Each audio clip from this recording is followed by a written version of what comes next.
pelantikan paniteran, dan jurusita pengganti Mahkamah Syariah Kalam.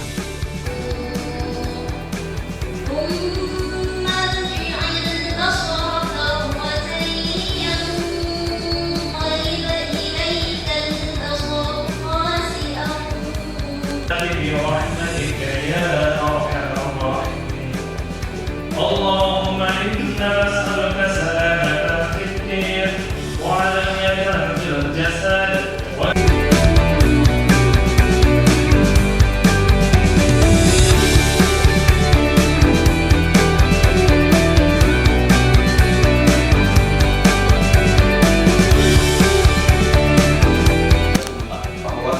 bahwa saya akan setia kepada syariat Islam, Pancasila dan Undang-Undang Dasar 1945, Pancasila dan Undang-Undang Dasar 1945, serta segala undang-undang dan peraturan lain yang berlaku bagi Aceh.